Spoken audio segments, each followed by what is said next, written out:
foi déclare que ton œuvre est accomplie.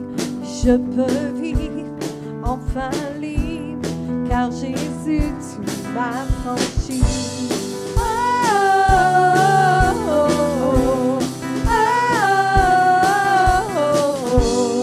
Tu nous livres par ta force, la puissance de ton esprit.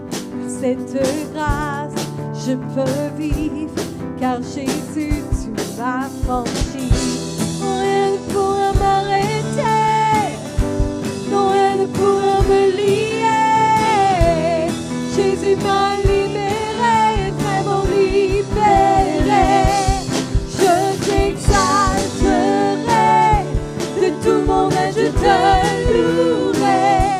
Et quelle que soit l'adversité, c'est toi qui as triomphé. Oh, je t'exalterai, de tout mon âge je te louerai. Et quelle que soit l'adversité, c'est toi qui as triomphé, m'a libéré.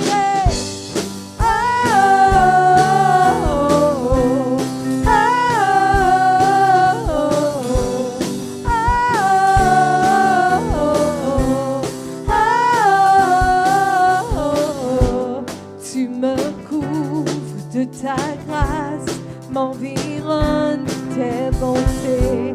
L'âme chante, reconnaissant, car Jésus, tu m'as franchi. Rien ne pourra m'arrêter, non, rien ne pourra me lier. Jésus m'a libéré, vraiment libéré. Je t'exalterai, de tout mon âge je te louerai. Et quelle que soit l'adversité, c'est toi qui as triomphé. Oh, je t'exalterai, de tout mon âge je te louerai. Et quelle que soit l'adversité, c'est toi qui as triomphé, m'a libéré. Est-ce qu'on chante ensemble? Dieu nous a libérés. Est-ce que Dieu t'a délivré ce matin? Libérés, libérés, nous avons la victoire. Libérés, libérés, nous avons la victoire. Libérés, libérés, nous avons la victoire. Libérés, libérés, nous avons encore une fois libérés. Libérés, libérés, nous avons l'exalterai, de tout mon âge je te louerai. Et quelle que soit l'adversité, c'est toi qui as triomphé. Je t'exalterai, de tout mon âge je te louerai. Et quelle que soit l'adversité, c'est toi qui as triomphé, m'a libéré.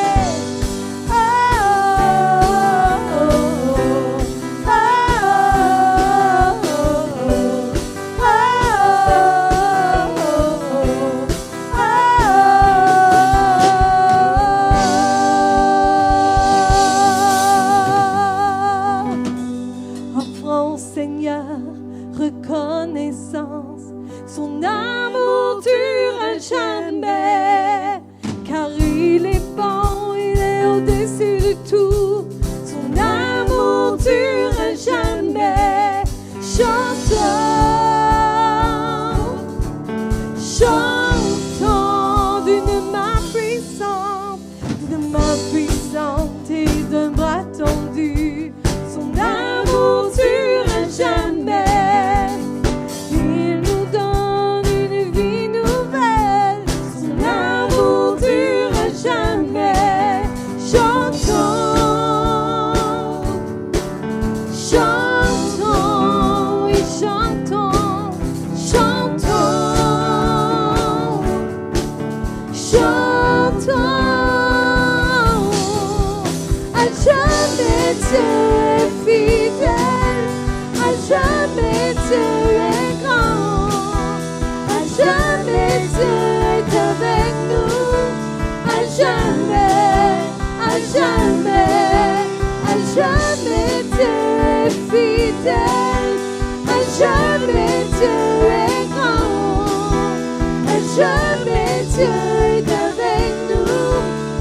jamais, à jamais, à jamais.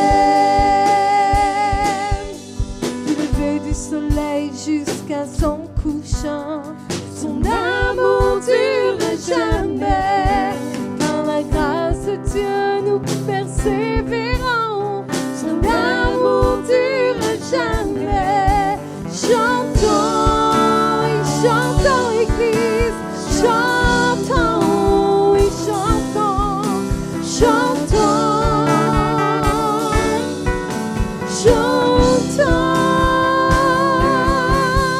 À jamais Dieu est fidèle, à jamais Dieu est grand, à jamais Dieu est avec nous, à jamais, à jamais, à jamais Dieu est fidèle, à jamais Dieu est grand, à jamais Dieu est avec nous, à jamais, à jamais, à jamais. Son amour dure jamais, son amour dure jamais, son amour dure jamais, son amour dure jamais. Chantons, chantons, oui, chantons, chantons, chantons, chantons, et chantons. À jamais Dieu est fidèle, à jamais Dieu est grand, à jamais Dieu est avec nous, à jamais, à jamais, à jamais Dieu est fidèle, à jamais Dieu est grand, à jamais Dieu est avec nous, à jamais, à jamais, à jamais.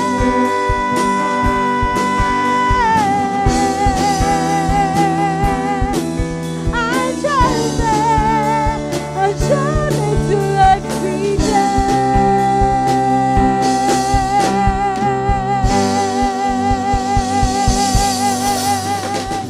Il est fidèle.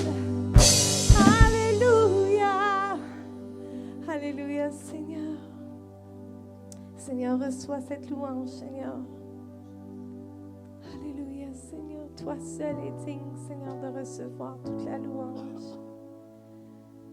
Alléluia.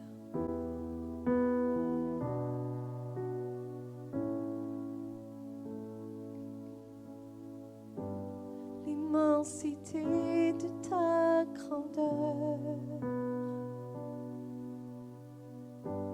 me montre que je ne suis rien. Mais quand tu façonnais la terre, j'étais déjà près de ton cœur.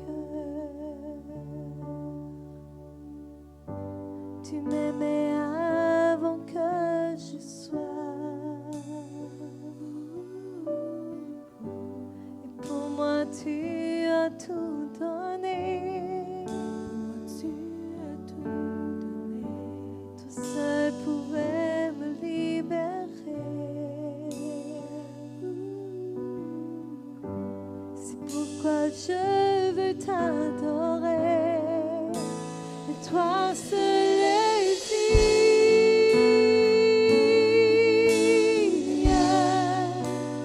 de recevoir louange et gloire pour l'éternité. Toi seul es digne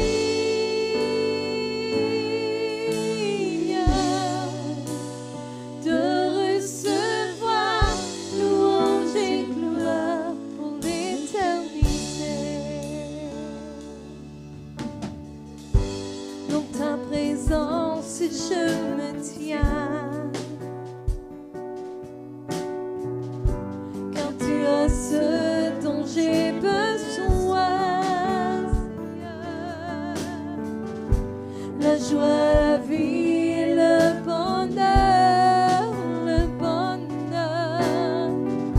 sont dans tes parmi mon sauveur. Et toi seul est digne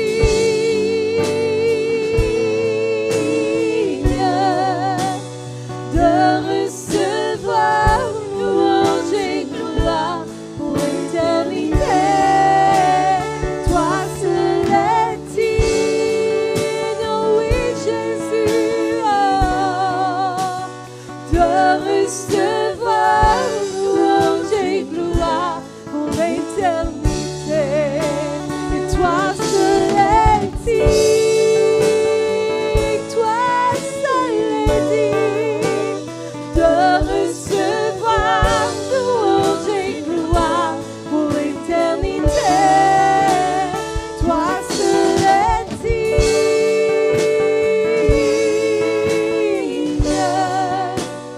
de recevoir louange et gloire pour l'éternité.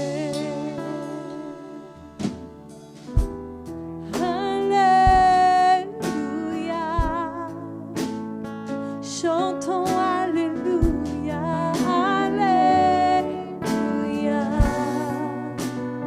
Seigneur, reçois, Alléluia. Seigneur, reçois la gloire, Alléluia. Oui, reçois, Seigneur, Alléluia. Ton peuple chante, Alléluia. Oh, Alléluia.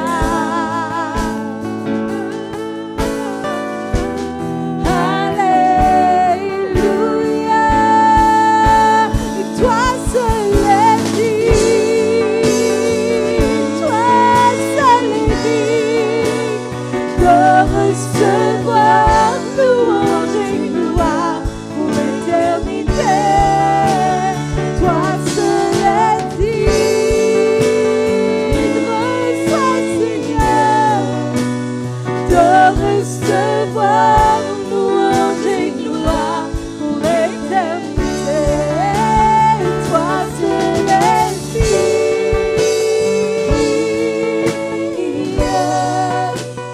de recevoir louange et gloire pour l'éternité. Toi seul est digne de recevoir louange et gloire pour l'éternité.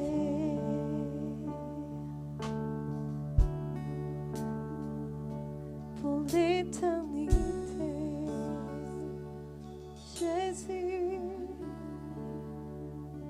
toi seul est digne. Alléluia, Seigneur. C'est vrai que tu as ce que nous avons besoin ici. Alléluia. Alors que je me préparais pour faire les chants ce matin, un vieux chant est venu dans mon cœur, un beau chant. Et je pense qu'en ce moment, dans tout ce qu'on vit, ce que nous avons besoin, c'est la paix. C'est la paix de Dieu sur notre vie. Parce que, ne vous inquiétez pas, peu importe ce qui se passe dans ce monde, Dieu est au contrôle de chaque chose. Dieu est encore assis sur son trône, peu importe ce que vous pensez. Et Dieu peut venir te donner la paix si c'est ce que tu as besoin ce matin.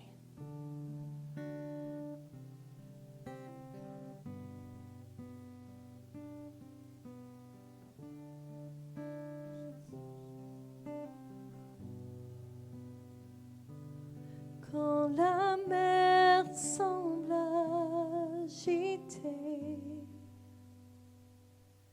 quand les flots veulent m'inonder, je ne sais plus où aller. Dans la tempête, tu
Tu es ma paix. Seigneur, ce que je prie dans le cœur de chaque personne qui m'écoute en ce moment, chaque personne qui est devant son écran ce matin, qui peut être assis avec son café, avec son déjeuner, Seigneur, je prie qu'une paix puisse venir les envahir, Seigneur. Une paix qui n'est pas une paix qui dépend des situations, qui dépend de ce monde, mais une paix qui descend de toi, Seigneur. Je prie, Seigneur, pour celui qui est dans la crainte, qui est dans le peur, qui est dans la solitude, Seigneur. Je prie pour une paix, Seigneur. Je prie pour une paix, Jésus. La paix que seul toi peux donner, Jésus. Tu es ma paix.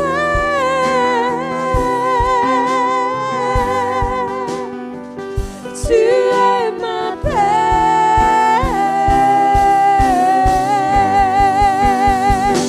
Tu es la paix.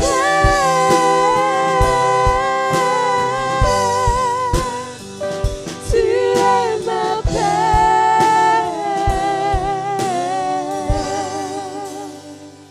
Tu es ma paix.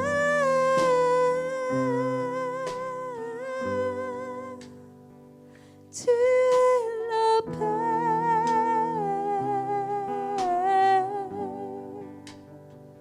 Tu donnes la paix.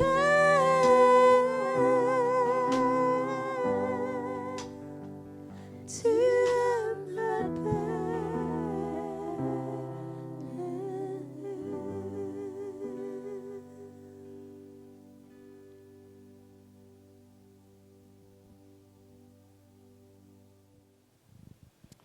Bienvenue à l'Église de la Moisson ce matin. J'espère que vous êtes bénis par ce moment de louange. Avant qu'on rentre dans les annonces et le message, prenons quelques instants chez vous. On va juste prendre un moment de prière ensemble. La parole de Dieu déclare que la maison de Dieu sera appelée une maison de prière. Seigneur, merci d'agir dans nos vies. Seigneur, on a besoin de toi, on a besoin de ta présence, on a besoin de ton esprit. Seigneur, je prie pour chaque personne qui sont à l'écoute avec nous ce matin. Seigneur, je prie que tu puisses bénir leur vie abondamment. Seigneur, on sait que tu es le même hier, aujourd'hui, éternellement. Seigneur, on sait que tu ne changeras jamais.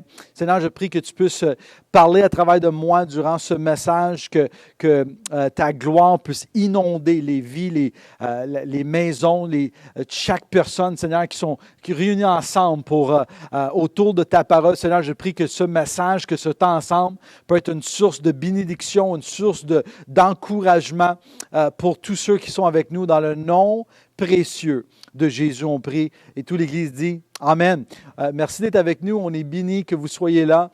Durant le message, ne sois pas gêné de taper Amen ou Gloire à Dieu ou quoi que ce soit que tu as à cœur pour nous laisser savoir que vous êtes avec nous. Et pour les prochaines semaines, nous allons venir chez vous en ligne seulement. Nous allons attendre jusqu'au 28 octobre, qui est la date donnée jusqu'à date selon les règlements du gouvernement, et on fera les ajustements après. Pour ceux qui sont enregistrés pour se faire baptiser, je l'ai annoncé dimanche passé qu'on voulait conserver la date du 11 octobre, mais d'ailleurs, avec les changements qui ont pris place durant la dernière semaine, on a pris la décision de la pousser jusqu'au temps qu'on peut se revenir ensemble. On croit que c'est un moment de célébration, on croit qu'il y a des gens qui vont vouloir inviter quelques membres de vos familles, amis. Fait qu'on veut donner une chance à eux de venir et d'être présents pour ce moment dans votre vie. Fait qu'on a pris la décision de déplacer le baptême d'eau. Si vous n'êtes pas inscrit et vous désirez de vous faire baptiser, vous avez pris la décision de donner votre vie à Jésus, vous croyez en lui, il est votre sauveur, votre Seigneur, mais vous n'avez jamais pris cette décision de se faire baptiser dans l'eau. Je vous demanderai de prendre cette décision de vous inscrire. Vous pouvez le faire en nous envoyant simplement un courriel à info@commercial églisedelamoisson.ca ou churchoftheharvest.ca ou aller sur notre site www.églisedelamoisson.ca et il y a un lien contact. Vous pouvez tout simplement nous envoyer un message. Ça va aller directement à nos bureaux ici et on va être capable de vous rajouter sur la liste. Et ceux qui sont déjà quasiment un peu moins qu'une vingtaine de personnes qui sont inscrits, on va vous appeler au courant de les prochains jours. Je pense que la plupart d'entre vous avez déjà reçu l'appel comme quoi qu'on va déplacer la date. Pour tous ceux et celles que vous donnez votre dîme, vos offrandes, vous pouvez le faire également sur le site églisedelamoisson.ca ou par la poste simplement à notre adresse 34N, boulevard Cartier, Laval, Québec et toute l'adresse est sur notre site également.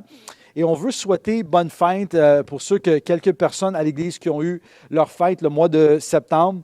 Benoît Bergman, qui fait partie de notre équipe de louanges. Chantal Labelle, un des leaders de louanges à l'Église. Christian, Denise, Dominique, Évangeline. On vous souhaite bonne fête. Gilles Auger.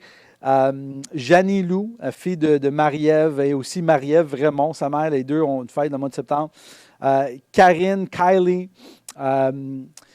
Liviana, j'espère que je le prononce correctement, Mathieu Alexiou, Megan Molloy, Michel Bergman, le père de Benoît, Serge Douin, Simone, Sophia, Suzy, Sylvie, et Tony, on vous souhaite tous bonne fête, on vous aime beaucoup on vous souhaite une année de grâce, une année de bénédiction, que Dieu soit avec vous dans cette nouvelle année. On vous aime beaucoup et j'aurais préféré vous souhaiter bonne fête ici, physiquement à l'Église, mais c'est comme ça pour les prochaines semaines. Si vous avez une Bible avec vous, va le chercher, vas avec moi dans le livre de Actes, chapitre 5. On va aller de verset 12 au verset 16. Le message ce matin ne va pas être trop long, mais restez avec moi parce que je pense et je prie que vous allez recevoir quelque chose qui va vous bénir, qui va vous encourager. J'espère d'abord que vous allez recevoir quelque chose de la part de Dieu. Actes chapitre 5, verset 12 au verset 16, la parole de Dieu nous déclare « Beaucoup de signes miraculeux et de prodiges se faisaient au milieu du peuple par l'intermédiaire des apôtres. Ils se tenaient tous d'un commun accord au portique de Salomon. Personne d'autre n'osait se joindre à eux, mais le peuple le tenait en grande estimée. Le nombre de ceux qui croyaient au Seigneur, hommes et femmes, augmentait de plus en plus. On en venait à sortir les malades dans les rues et à les placer sur des civières, afin que lorsque Pierre passait, son ombre au moins couvre l'un d'eux. Une foule de gens au courant aussi des villes voisinaires vers Jérusalem. Il amènera les malades et des personnes tourmentées par des esprits impurs, et tous étant guéris. Ce matin, on continue sur une série de messages qu'on a commencé il y a plusieurs semaines sur le ministère de Jésus. Le message et le ministère de Jésus. Et on a parlé de tout ce que Jésus a enseigné sur la prière. On a parlé de tout ce que Jésus a enseigné sur la foi. Et là, on a commencé la semaine dernière sur le sujet du royaume. Tout ce que Jésus a prêché et tout ce que Jésus a enseigné et tout ce que Jésus va démontrer dans tout ce qui concerne le royaume de Dieu. Et lorsqu'on regarde le ministère de Jésus, ce qu'on voit, c'est que tous les fois que les évangiles vont nous donner un exemple ou une illustration où ils vont résumer le ministère de Jésus, ils vont toujours faire le même résumé. On le voit ici en Matthieu, chapitre 4, verset 23, on l'a lu la semaine dernière, mais ça dit que Jésus parcourait toute la Galilée, il enseignait dans les synagogues, il proclamait la bonne nouvelle du royaume et il guérissant tous les malades et tous ceux qui étaient infirmes parmi le peuple. Donc, on a cette déclaration de Matthieu, Marc, Luc et Jean. Les 4 évangiles font la même résumé lorsqu'ils vont parler du ministère de Jésus, qui enseignait dans les synagogues, qui prêchait l'évangile du royaume et il guérissait tous ceux qui étaient malades. Fait qu'il y avait 3 aspects du ministère de Jésus que nous, on devrait regarder et aussi appliquer dans nos vies et dans nos ministères aujourd'hui. Notre but, c'est de ne pas suivre des hommes, c'est pas suivre une dénomination, un ministère, c'est de suivre Jésus. Jésus est l'exemple. Son ministère et son enseignement, c'est notre exemple. C'est la lumière, c'est la façon dans laquelle on doit vivre. Et lorsque tu entends un prédicateur qui dit le contraire de ce que Jésus a dit, c'est jamais le prédicateur qui doit avoir le dessus ou qui doit avoir raison, c'est toujours Jésus qui a raison. Tu sais, la parole de Dieu déclare qu'en Marc chapitre 11, Jésus va enseigner à ses disciples qu'ils peuvent parler à une montagne. Et tout ce qu'ils vont dire avec foi, s'ils disent à cette montagne de se tasser, de se jeter dans la mer, et s'ils croient dans leur cœur que ce qu'ils vont déclarer, ce qu'ils vont dire va s'arriver, ça va s'accomplir. Il verra que ça va s'accomplir. Et le verset aussi après, il dit, « Et tout ce que vous désirez en priant, croyez que vous l'avez reçu, vous le verrez s'accomplir. » Fait qu'on a ce promesse de la part de Jésus. Il y a beaucoup de prédicateurs en ce moment qui disent exactement l'inverse de ce que Jésus a dit. Ils vont dire, tu ne peux pas déclarer des choses par la foi parce que Dieu est souverain et Dieu va faire ce que Dieu veut faire, peu importe ce que tu dis, ce que tu pries, ce que tu demandes. Fait que les gens vont dire littéralement l'inverse de ce que Jésus a dit et on va applaudir les prédicateurs comme qui ont une révélation merveilleuse de la part de Dieu, même si ça contredit carrément et complètement ce que Jésus a enseigné. Fait que mon encouragement pastoral pour vous, c'est de jamais abaisser ce que Jésus a dit ou de contredire ce que Jésus a dit parce qu'un prédicateur dise le contraire, c'est toujours Jésus qui a raison. Jamais moi ou une domination ou un pasteur, peu importe l'âge et peu importe le respect qu'on a pour un homme ou une femme de Dieu, tous qui disent le contraire de Jésus n'ont pas raison. Jésus a toujours raison. Et là, on regarde le ministère de Jésus, on regarde l'ampleur, tout ce que Jésus a enseigné sur le sujet du royaume. Et la semaine passée, j'ai parlé un peu de la différence entre les termes lorsqu'on parle de l'Évangile et lorsqu'on parle de l'Évangile du royaume. Fait que l'Évangile, le terme Évangile veut dire bonne nouvelle.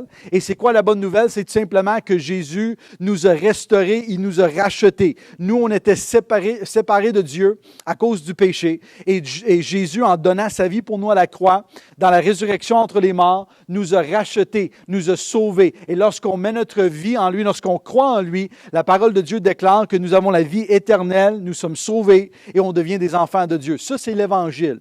Ça, c'est la bonne nouvelle. Et le mot royaume veut dire la puissance et l'autorité de Dieu. Fait que lorsque Jésus marchait sur cette terre, lorsqu'il agissait dans les vies des gens, Jésus est en train de démontrer l'autorité et la puissance de Dieu sur toutes les circonstances. Jésus va calmer des tempêtes, il va ressusciter des morts, il va guérir ceux qui sont aveugles, il va transformer de l'eau en vin, il va faire toutes sortes de miracles pour démontrer que le royaume de Dieu n'est pas en parole seulement, mais il est en puissance. Le royaume de Dieu n'est pas juste une question où ce que tu viens à l'Église d'une façon religieuse, semaine après semaine, année après année, et tu as une relation intellectuelle avec le Seigneur, mais tu ne vis jamais une transformation profonde dans ton cœur. Moi, je rends grâce au Seigneur pour ma famille, pour mes parents. J'avais un père et une mère que, pas seulement, il aimait beaucoup Dieu.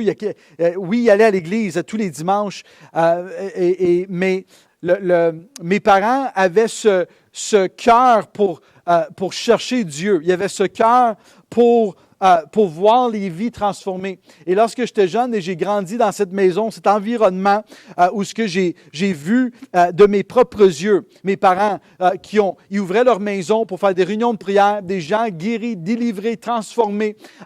Pasteur Bruno qui a donné son témoignage il y a 2 semaines dans une réunion de prière, jamais venu à l'église avant, mais dans une réunion de prière de quelques personnes, a expérimenté la puissance de Dieu qui a changé, qui a transformé sa vie. On sert un grand Dieu. Moi, j'ai vu des gens délivrés. Je parle pas de juste une petite prière, puis on s'en va. Des gens possédés, délivrés. J'ai vu des gens guéris en grandissant dans une maison de 2 personnes qui ont pris la décision, pas seulement d'être des chrétiens religieux qui vont à l'Église, mais des chrétiens qui croient que Dieu, il est le même hier, aujourd'hui, éternellement. Il ne changera jamais. Il est capable d'agir aujourd'hui de la même façon qu'il agissait il y a 2000 ans lorsqu'il était sur cette terre. Et ce matin, j'aimerais ça vous poser cette question. On va l'adresser à la fin du message. Mais dans Actes chapitre 5, lorsqu'on voit l'histoire de Pierre qui marche et la Bible dit que son ombre guérissait les malades, ma question est quel genre d'ombrage est-ce que tu es en train de projeter? C'est quel genre d'ombrage que tu es en train de projeter? Est-ce que tu projettes un ombrage de la puissance de Dieu, de la royaume de Dieu, ou est-ce que tu projettes la peur ou la crainte? On va regarder ça dans quelques instants, mais laisse-moi faire une petite fondation ce matin. Vas-y avec moi en Jean, chapitre 14, verset 12. Fait qu'on sait, lorsqu'on regarde le ministère de Jésus, que Jésus, pas seulement qui prêchait l'évangile du royaume ou l'évangile de la puissance de Dieu, mais il démontrait la puissance de Dieu lorsqu'il transformait des vies des gens.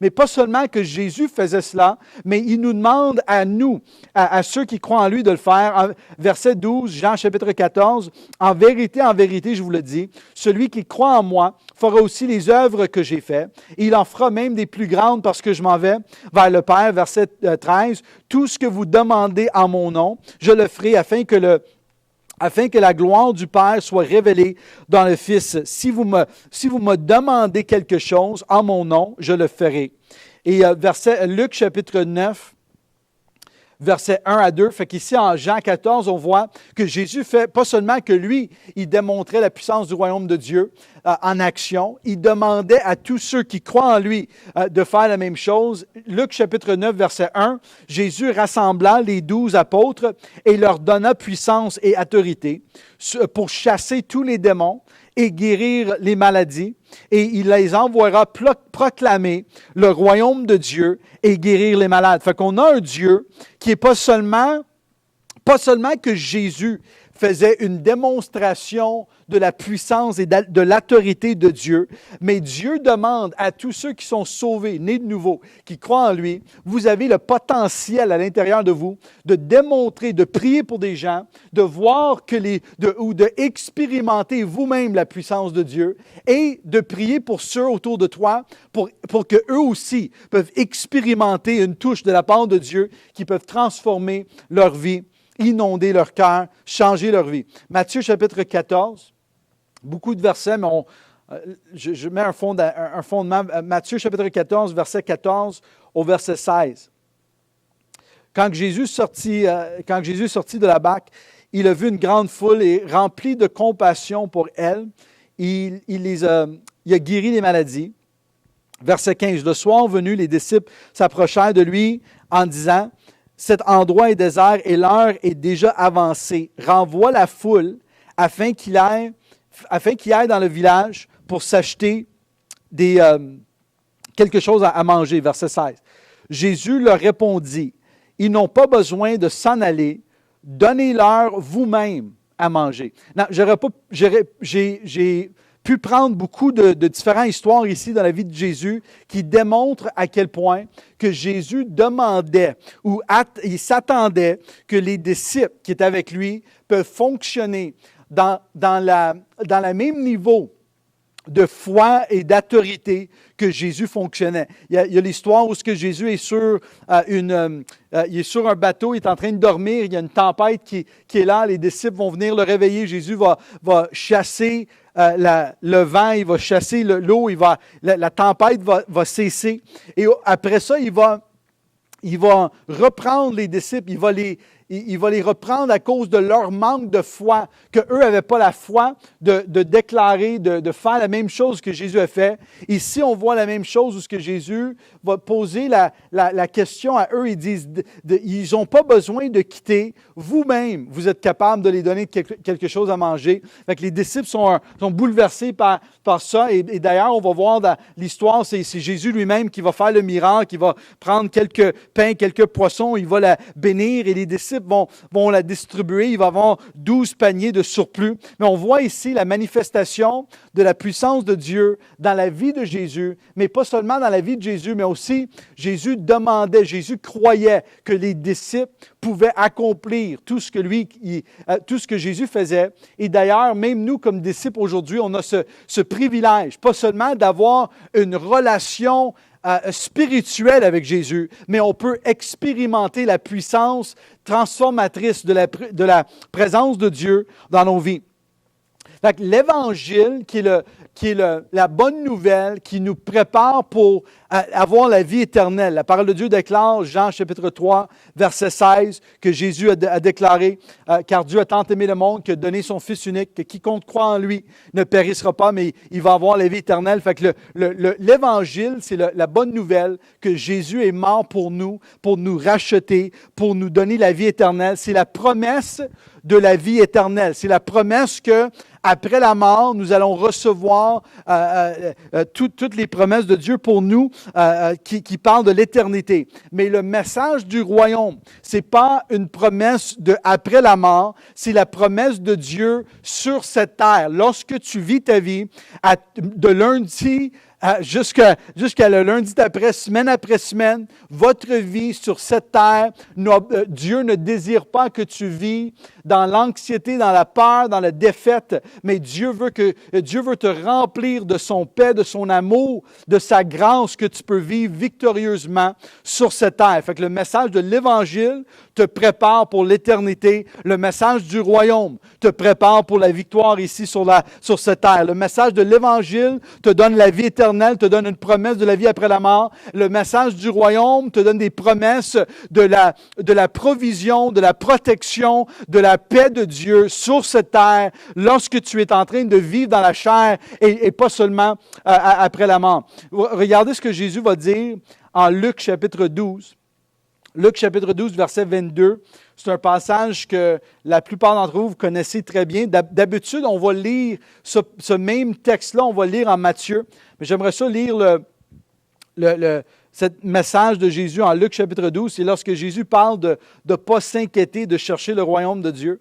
Luc chapitre 12, verset 22. Jésus qui dit ensuite à ses disciples, « C'est pourquoi je vous le dis, ne vous inquiétez pas pour votre vie, de ce que vous allez manger, ni pour votre corps, de ce que vous allez, de ce que vous serez habillé. La vie est plus que la nourriture et le corps est plus que le vêtement. Observez les corbeaux, ils ne sèment pas, ils ne moissonnent pas, ils n'ont ni cave ni grenier, et Dieu les nourrit. Vous valez beaucoup plus que les oiseaux. » Verset 25. Qui de vous peut, par ses inquiétudes, ajouter un instant à la durée de sa vie? Si donc vous ne pouvez rien faire même pour si peu, pourquoi vous inquiétez-vous du reste? Verset 27. Observez comment poussent les plus belles fleurs. Elles ne travaillent pas, elles ne tissent pas. Cependant, je vous dis que Salomon lui-même, dans toute sa gloire, n'a pas été d'aussi belle tenue que l'un d'elles. Verset 28. Si Dieu habille ainsi les herbes qui est aujourd'hui dans les champs et que demain sera jetée au feu, il fera d'autant plus volontaire pour vous, gens de peu de foi. Verset 29.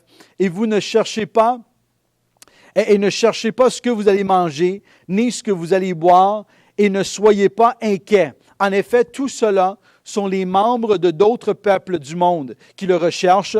Votre Père sait que vous avez besoin. Verset 31. Recherchez plutôt le royaume de Dieu et tout cela vous sera donné en plus. N'ayez pas peur, petit troupeau, car votre Père a trouvé bon à vous donner le royaume. Qu'est-ce que Jésus est en train de dire? Il a pris tous ces versets pour dire, inquiétez-vous pas de ce que vous allez manger, inquiétez-vous pas de ce que vous allez mettre comme habillement, Inquiétez-vous pas de l'endroit où ce que vous allez vivre. Votre Père, s'il prend soin des oiseaux, s'il prend soin des fleurs, il va prendre soin de toi. Et d'ailleurs, Jésus va dire, le secret, c'est chercher plutôt le royaume de Dieu, accomplir l'œuvre de Dieu pour ta vie, accomplir ce que Dieu a pour toi. Cherchez d'abord le royaume de Dieu et tout cela va être accordé dans votre vie. Et il dit, c'est le désir, c'est le cœur du Père de vous donner le royaume. Le royaume, c'est la puissance de Dieu, c'est l'autorité de Dieu, c'est le fait que Dieu veut pouvoir à tous vos besoins, peu importe la situation, peu importe la circonstance, peu importe la montagne, peu importe la tempête qui arrive dans votre vie, on sert un Dieu qui veut prendre soin de votre vie, pas juste de votre vie, mais la vie de tes enfants, de tes petits-enfants. Il veut prendre soin de tout, de chaque aspect de votre vie. Il t'aime. Il a donné sa vie.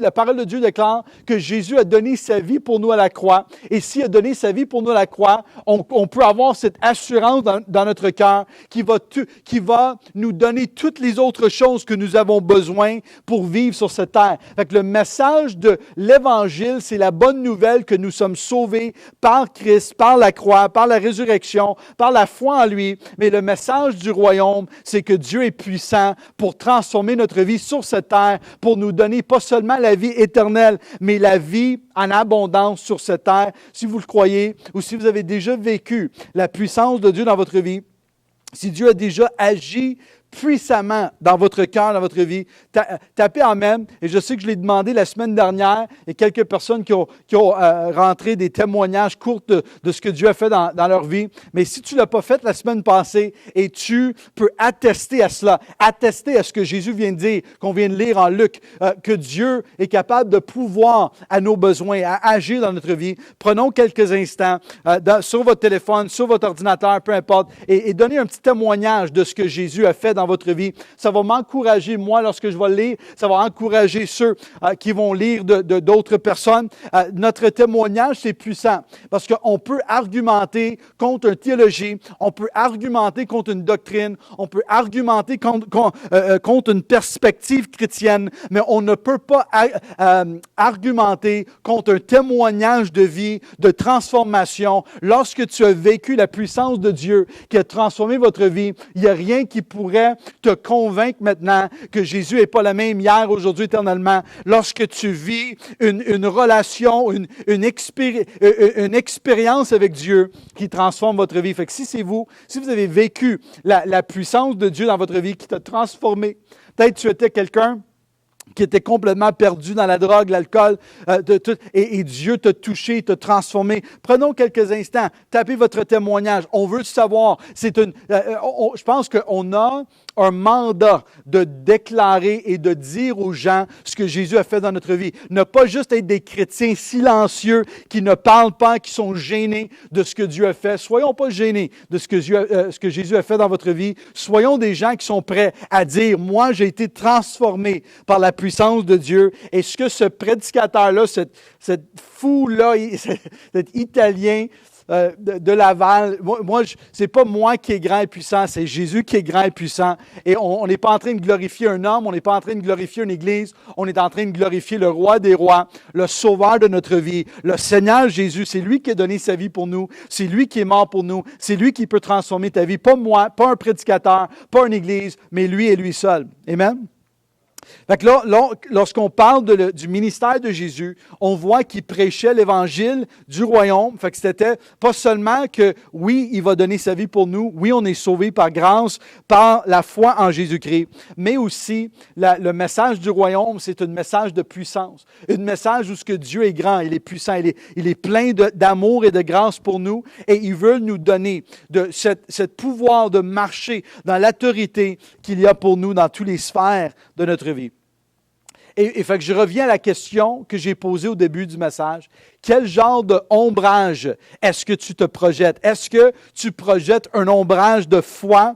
Est-ce que tu projettes un ombrage rempli de la présence de Dieu? Ou est-ce que tu projettes un ombrage de peur? Et la question ici, lorsqu'on parle d'ombre, un ombrage, ça prend de la lumière. Sans la lumière, c'est impossible de créer un ombrage. En ce moment, j'ai des lumières un peu partout autour de moi qui créent plusieurs ombrages, tout dépendant de la lumière qui me qui me frappe. Mais si on fermerait les lumières dans la salle ici et tout deviendrait noir, j'aurais pas d'ombrage parce que ça prend de la lumière pour créer un ombrage. Et lorsque Pierre marchait et son ombrage guérissait les malades, c'est une illustration prophétique aussi de comment que Jésus agit dans notre vie. C'est pas Pierre qui était grand, c'était pas Pierre qui était puissant, c'était pas Pierre qui était plus spécial que les autres, c'était le Dieu qui est à l'intérieur, c'est l'Esprit de Dieu qui habitait à l'intérieur de Pierre. C'est la réflexion de la lumière, de la puissance de Dieu qui va agir dans les vies des gens. Et c'est pas Daniel qui est puissant ou spécial, c'est pas Pierre ou Jean ou Jacques ou Fred ou peu importe, c'est la puissance du Saint-Esprit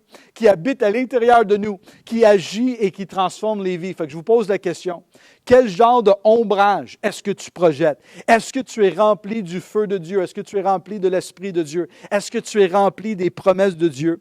Et tu projettes la foi, tu projettes un ombrage de foi, de délivrance, de victoire que Dieu est capable? Ou est-ce que tu projettes un ombrage de peur, de dépression, vouloir abandonner ou quitter?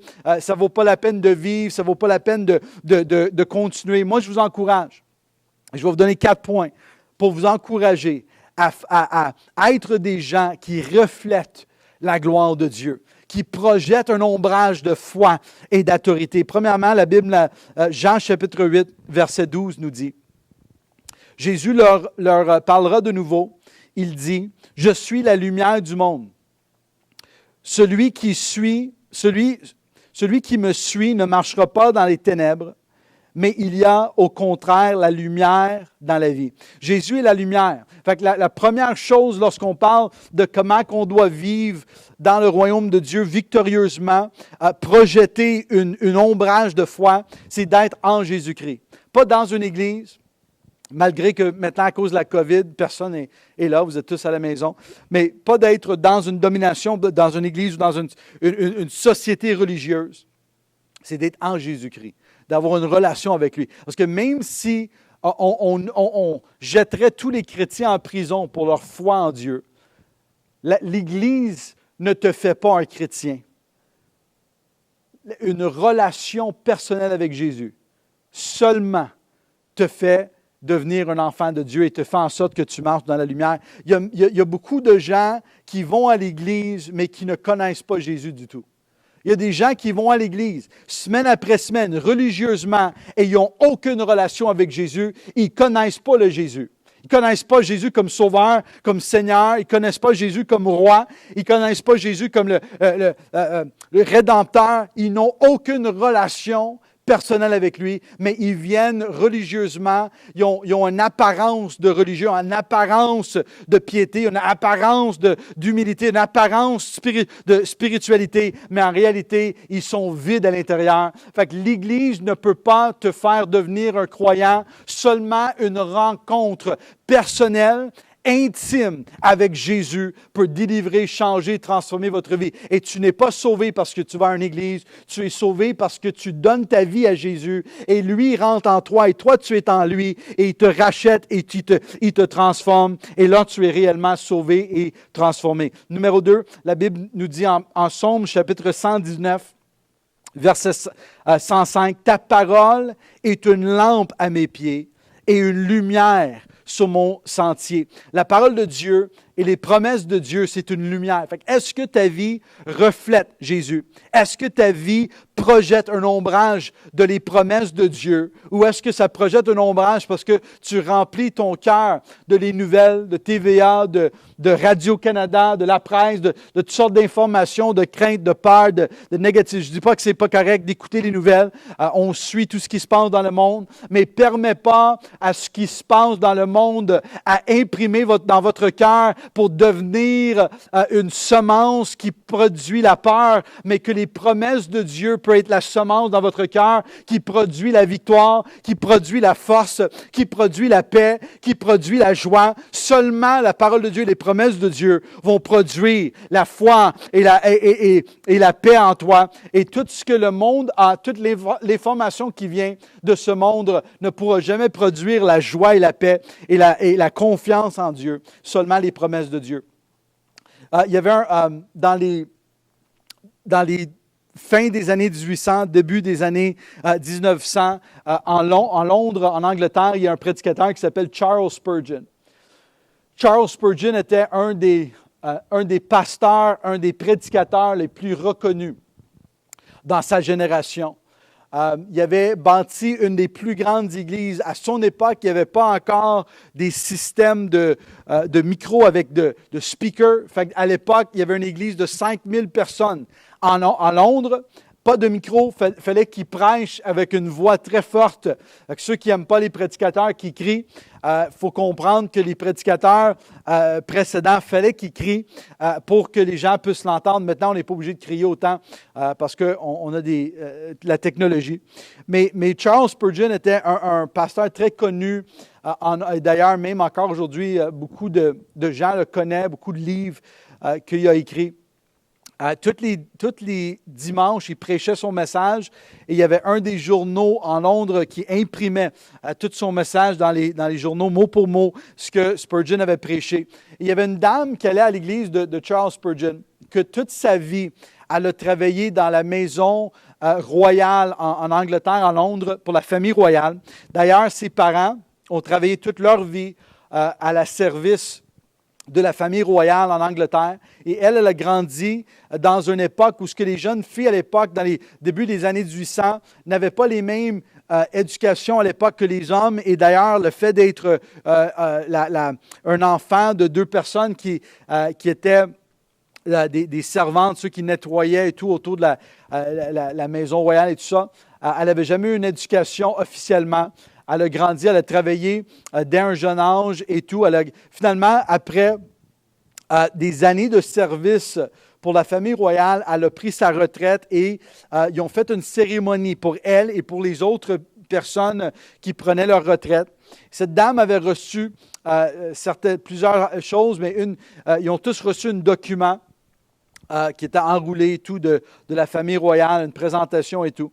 Et Charles Spurgeon est allé la visiter à sa maison. Il savait qu'elle ne pouvait plus venir à l'église, était rendue une dame assez âgée. Et lorsqu'il est rentré chez elle, elle vivait dans un endroit un peu à l'extérieur de la ville, dans l'isolement, une maison qui était très petite, très vieille. Et Charles Spurgeon disait dans un de ses livres qu'il voyait que quand il est rentré chez elle, c'était clair qu'elle vivait dans la misère. Elle avait un manquement dans toutes les sphères. Elle était très pauvre, la misère à survivre, elle mangeait très peu, elle était seule, elle n'avait pas de famille, il n'y avait pas personne autour de elle et elle vivait vraiment dans la misère financièrement. Charles Spurgeon a été la visiter, prier pour elle, voir si l'Église pouvait l'aider, tout ça. Et en parlant avec elle, il regarde un peu autour de sa maison qui était tout petite. Et il voit sur le mur, dans le salon, il y avait un cadre, et dans le cadre, il y avait un document. Il s'en va, il commence à lire le document. C'est un document qui a été donné à elle par la famille royale. Et lorsqu'il lit le document, il réalise que ce document fait certaines déclarations. C'était un document, dans le fond, qui disait que cette dame-là avait le droit, il fallait qu'elle présente ce document, il y avait une adresse, il y avait l'information dessus, pour qu'elle le présente à un tel endroit, et que la famille royale avait prévu pour elle un fonds de pension. Fait qu'elle avait accès à recevoir un montant d'argent à tous les semaines ou à tous les mois qui venait de la famille royale pour elle, pour que pour le restant de sa vie, elle n'a pas besoin de s'inquiéter financièrement. Le problème, c'est qu'elle ne savait pas lire. Fait qu'elle ne savait pas qu'est-ce qui était écrit dessus. Elle ne savait pas qu'elle avait ce droit-là. Fait qu'elle a accroché ce document sur le mur, pensant que c'était juste une lettre d'appréciation, quelque chose pour toutes ses années de service. Et quand Charles Spurgeon il lit le document, il va dire à elle, il dit, est-ce que vous savez qu'est-ce que ça dit? Elle dit non, moi je ne sais pas comment lire, mais ça a été donné par moi. Mais là, Charles Spurgeon va dire à elle, il va lire, il va expliquer, voici ce que ça dit. Ça dit que si tu amènes ce document à tel endroit, toute la famille royale a pourvu pour toi une pension. Tu n'as pas besoin de vivre comme tu vis. Tu n'as pas besoin de vivre dans la misère. La famille royale a pourvu pour toi pour le restant de tes jours. Mais cette dame-là, elle vivait dans une situation de manquement avec une déclaration sur le mur qui était encadrée, qui était accrochée pour que les gens puissent le voir, mais elle n'a jamais su qu'est-ce que ça voulait dire parce qu'elle ne pouvait pas le lire. Et là, il y a beaucoup de chrétiens qui se tombent dans la même situation. Vous êtes des enfants de Dieu, vous êtes des chrétiens, et Dieu a donné dans sa parole des promesses que tu as comme un enfant de Dieu. Le roi a donné à toi et à moi des promesses qui sont écrites dans la parole de Dieu. Et parfois, on a les Bibles chez nous, sur des tables, en avant de nos TV ou quoi que ce soit, dans notre chambre. On a les promesses de Dieu. Et au lieu de prendre et de lire et de déclarer ce qui nous appartient. Souvent, on va faire comme cette dame en Angleterre où ce qu'on va l'accrocher quelque part, on sait que c'est là, mais on n'en profite pas, on ne l'utilise pas, on ne prie pas, on ne cherche pas la face de Dieu. Et la parole de Dieu déclare, lorsque tu vas chercher Dieu, de tout ton cœur, de tout ton être, de toutes tes pensées, Dieu va se révéler à toi. Le livre de Jacques qui nous dit, lorsque tu te rapproches de Dieu, Dieu va se rapprocher de toi. Moi, je vous encourage, si vous avez une situation dans votre vie en ce moment, vous ne savez pas quoi faire, vous êtes découragé, vous êtes déprimé. La parole de Dieu est remplie de promesses de victoire. Vous n'êtes pas obligé de vivre dans le manquement dans votre vie. Vous pouvez mettre votre confiance, votre foi en Dieu et il va être avec toi, il va marcher avec toi, il va te conduire, il va te diriger, il va t'aider, il va te délivrer, il va te sauver, il va te transformer. Pourquoi? Parce que les promesses de Dieu sont autant vraies, autant puissantes maintenant que c'était il y a 2000 ans lorsque Jésus marchait physiquement sur cette terre. Tu peux avoir confiance dans ton Sauveur et ton Seigneur, dans les promesses de la parole de Dieu. Et moi, je suis un exemple, une illustration vivante que Dieu aurait dû.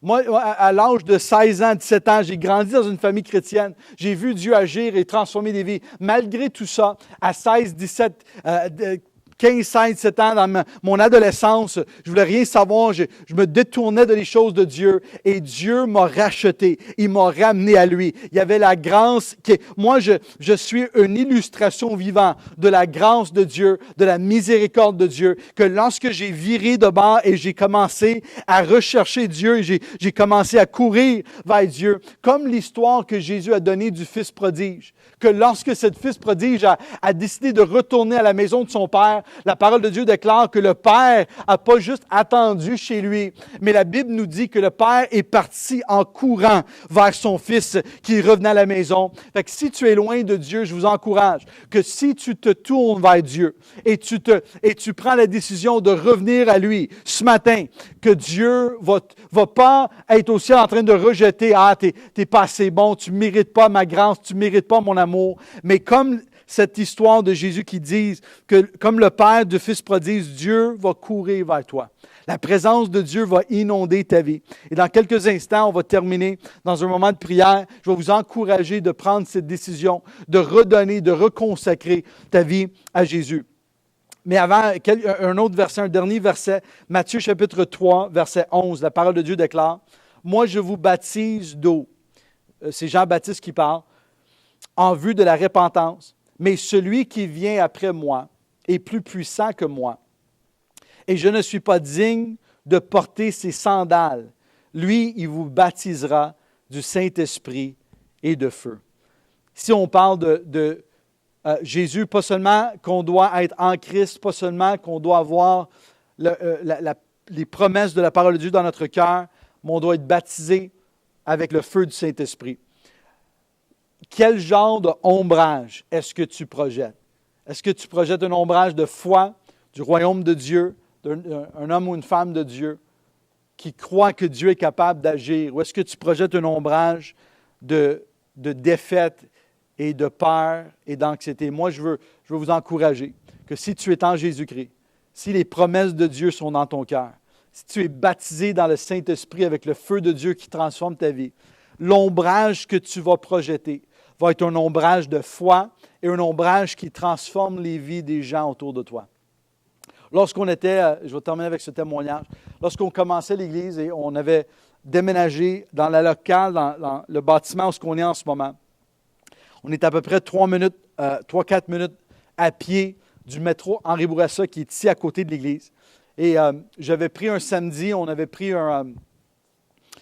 on était encore dans l'église baptiste. Avant de déménager dans le bâtiment qu'on est ici, on était encore dans l'église baptiste. Et j'avais pris un des jeunes qui était avec moi. On a pris un des caméras qu'on a à l'église. Et on a été au métro Henri Bourassa qui était à Laval.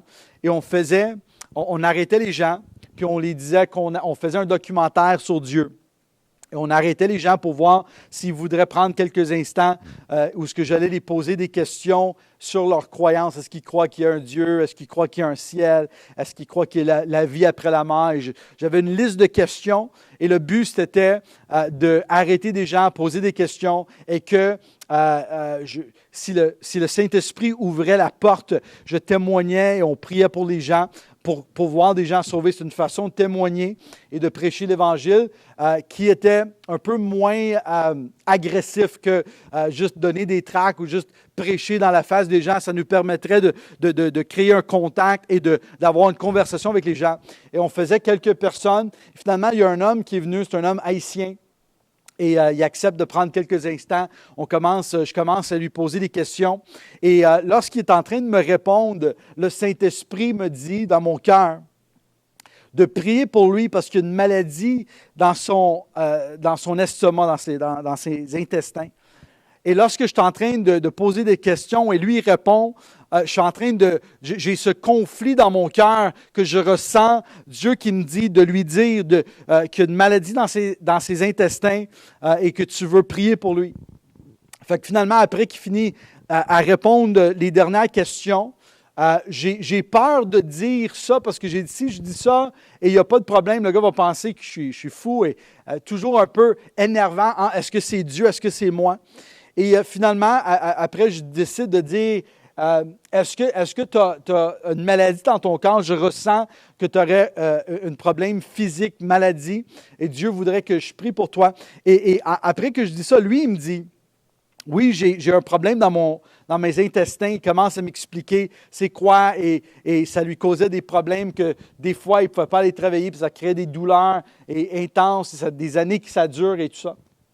Fait que j'ai dit, est-ce que je peux prier pour toi? Il dit oui. Fait que j'impose des mains, je commence à prier pour lui. Dans le métro, il y a des centaines de personnes qui passaient à côté de nous. Et là, je prie pour lui. Et lui, il lève ses bras dans les airs. Je vois qu'il y a de l'eau qui commence à sortir de ses yeux, il commence à pleurer. Tu ressentais la présence de Dieu qui inondait cet endroit dans le métro, des gens qui passaient. Et Dieu a touché ce gars-là. Il dit, dans le métro, il dit, j'ai plus de douleur. Dieu m'a guéri. Ce gars-là, qu'avant, il répondait aux questions, je ne crois pas en Dieu, je ne crois pas qu'il y a un ciel, je ne crois pas qu'il y a la vie après la mort. Quelques secondes après prier pour lui, il ressentait la présence de Dieu, une guérison dans son corps qui a pris place. Le dimanche d'après, il était à l'église, lui, il avait sa copine, ils vivaient ensemble. Ils étaient tous les deux à l'église. Tous les deux ont avancé pour accepter le Seigneur. Quelques semaines plus tard, ils ont été baptisés à l'église baptiste où on était. Ils ont resté avec nous pendant quelques mois. Finalement, ils ont déménagé de Montréal dans une autre région qu'on a perdu de vue. Mais tout ça à cause d'une démonstration de la puissance de Dieu aux stations de métro d'Henri Bourassa, ici à Laval, à Montréal, juste l'autre bord du pont. Fait qu'on a un Dieu qui est puissant, on a un Dieu qui est grand, on a un Dieu qui est capable d'agir dans notre vie. Et lorsqu'on est un enfant de Dieu, on n'est pas en train de marcher dans ce monde aveuglement, avec aucune foi, aucune puissance, aucune espèce de direction de la part de Dieu. On a un Dieu qui est encore capable, en 2020, de agir dans ta vie, comme qui agit dans ma vie, comme qui agit dans la vie de cet homme au métro Henri Bourassa, comme qui peut agir dans votre vie. Si tu prends la décision de lui donner ta vie ce matin, il va la transformer. Il va te racheter d'entre les morts, à racheter de ta situation ténébreuse où ce que tu te trouves maintenant aujourd'hui. Et je te lance l'invitation ce matin de prendre ce moment, cette décision de donner ta vie à Jésus, d'expérimenter la paix, la grâce et la bonté qui viennent seulement par une relation avec Jésus. Donc, si vous êtes là, vous m'écoutez, vous êtes dans votre salon, vous êtes chez vous, prenons quelques instants, fermez vos yeux Et je vous lance cette invitation de faire une prière. Ce n'est pas une prière religieuse qui va vous sauver. Ce n'est pas une prière spirituelle qui va vous donner la vie éternelle. C'est que tu donnes ta vie, tu mets ta foi en Jésus-Christ et tu vas le voir agir dans votre vie parce qu'il est le même, hier, aujourd'hui, éternellement. Prions avec moi. Seigneur Jésus, merci d'avoir donné ta vie pour moi. Pardonne-moi de mes péchés. Viens me remplir de ton Saint-Esprit. Viens inonder ma vie. J'ai besoin de toi. Je suis perdu sans toi. J'ai besoin de toi. Viens me diriger. Viens me transformer. Dans le nom de Jésus, je prie. Amen. Si tu as prié cette prière, ce n'est pas la prière qui t'a sauvé, c'est la décision dans ton cœur de donner ta vie à Jésus qui t'a sauvé. Si tu as juste répété des mots sans vouloir le faire, les mots ne vont rien faire. Les paroles ne vont rien faire. Mais la décision dans ton cœur de dire, Seigneur Jésus, je crois en toi, viens transformer ma vie. Ça va transformer, ça va changer. Jésus va venir, il va te transformer carrément. Je suis un témoignage vivant et je suis sûr et certain qu'il y a plusieurs personnes qui sont à l'écoute ce matin en direct. Il y a des gens qui sont là, qui peuvent témoigner du fait qu'eux aussi, ils sont des témoignages vivants de la puissance de Dieu qui est capable de transformer nos vies. Et que peu importe la situation, peu importe la circonstance dans votre vie, Dieu est capable d'agir dans votre vie. J'aimerais ça prier pour ceux, peut-être ça fait 30 ans, 20 ans que tu vis pour le Seigneur et que tu vis un moment de peut-être de... Pas que tu aimes Dieu, tu veux faire la volonté de Dieu, mais peut-être le cœur, le désir, le feu, et il est moins là. Cette passion que tu avais une fois pour servir Dieu n'est plus là. Et j'aimerais ça prier pour toi, que Dieu touche ton cœur, que Dieu ranime le feu dans ton cœur, que tu peux vivre pour Dieu avec la même passion que tu avais il y a 20 ans ou il y a 30 ans. Avant, tu venais à l'Église avec une attente de voir Dieu agir, tu louais le Seigneur avec tout ton cœur, et maintenant, peut-être, ça est devenu une tradition religieuse, ou que tu le fais plus parce que c'est quelque chose que ça fait 20 ans que tu fais, au lieu de le faire avec un cœur rempli de joie pour servir le Seigneur. J'aimerais ça juste prendre un moment de prière ensemble, et après ça, on va prendre quelques instants où on va juste louer Dieu pendant quelques minutes avant de terminer la réunion ce matin. Mais prions avec moi. Seigneur, je prie pour ton Église. Seigneur, je prie pour chaque homme, chaque femme, chaque jeune homme, jeune fille qui sont à l'écoute avec nous ce matin. Seigneur, tu connais leur vie, tu connais leur situation, tu connais tous les aspects de leur vie. Seigneur, je prie s'ils m'écoutent et ils ont perdu ce feu, ils ont perdu ce désir de te servir. Ils ont perdu ce flamme dans leur cœur qui s'éteint tranquillement, peut-être à cause d'une variété de situations qui a pris place dans leur vie. Seigneur, je prie qu'en ce moment, ce matin, que tu inondes leur cœur, leurs pensées, leur vie de ta présence. Seigneur, seulement toi, seulement ton esprit peut nous transformer. Un message de moi ne pourra pas le faire. Ça prend ton esprit pour transformer nos vies. Seigneur, je prie que ton Église soit remplie, que ton Église soit enflammée, que ton Église soit encouragée, que ton Église soit une armée qui s'élève avec foi, avec un désir de voir agir dans notre ville, dans notre province, dans notre génération, plus que jamais auparavant. Dans le nom précieux, dans le nom merveilleux de Jésus, on prie. Et toute l'Église dit Amen. Amen. Merci d'être avec moi. Je vous aime énormément. Je m'ennuie de vous. J'étais content d'être capable de vous voir pendant plusieurs semaines. Et maintenant, vous me voyez, je ne vous vois pas.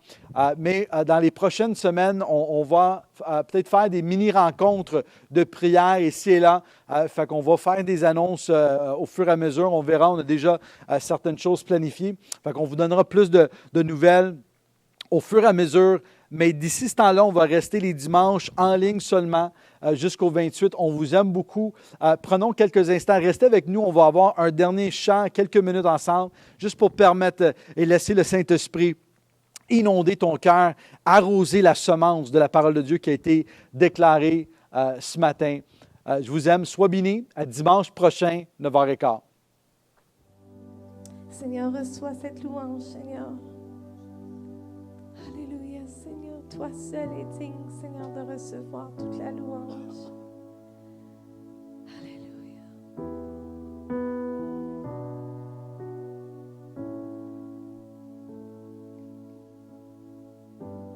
L'immensité de ta grandeur me montre que je ne suis rien. Mais quand tu façonnais la terre, j'étais déjà près de ton cœur. Tu m'aimais avant que je sois. Et pour moi, tu as tout donné. Toi seul pouvais me libérer. C'est pourquoi je veux t'adorer. Et toi seul es digne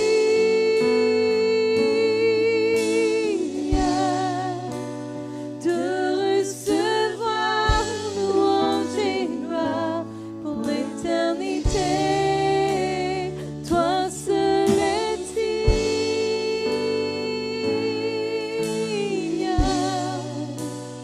de recevoir louange et gloire pour l'éternité. Dans ta présence, je me tiens, car tu as ce dont j'ai besoin, Seigneur. La joie, la vie et le bonheur sont dans tes parmi mon sauveur. Et toi seul es digne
C'est vrai que tu as ce que nous avons besoin, Seigneur. Alléluia. Alors que je me préparais pour faire les chants ce matin, un vieux chant est venu dans mon cœur, un beau chant. Et je pense qu'en ce moment, dans tout ce qu'on vit, ce que nous avons besoin, c'est la paix. C'est la paix de Dieu sur notre vie. Parce que, ne vous inquiétez pas, peu importe ce qui se passe dans ce monde, Dieu est au contrôle de chaque chose. Dieu est encore assis sur son trône, peu importe ce que vous pensez. Et Dieu peut venir te donner la paix si c'est ce que tu as besoin ce matin.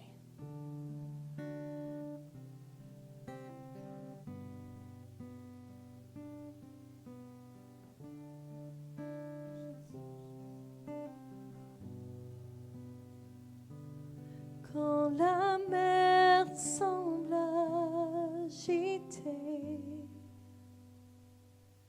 quand les flots veulent m'inonder, je ne sais plus où aller. Dans la tempête, tu es ma paix, tu es ma paix.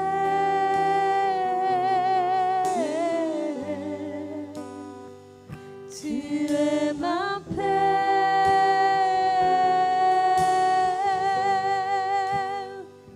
tu es ma paix,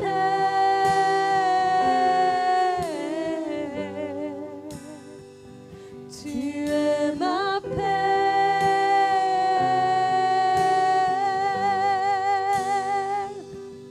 Quand la mer semble agitée, quand les flots veulent m'inonder, je ne sais plus où aller. Mais toi, Jésus, tu peux me guider. Tu es ma paix.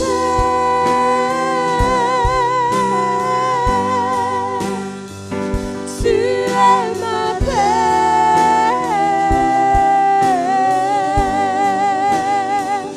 tu es ma paix,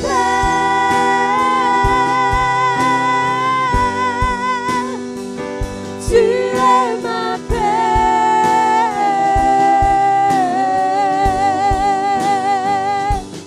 mon refuge, ma force. C'est toi que je célébrerai, c'est toi que je célébrerai. Je me tiens à l'ombre de tes ailes. Je me tiens à l'ombre de tes ailes. Tu es ma paix.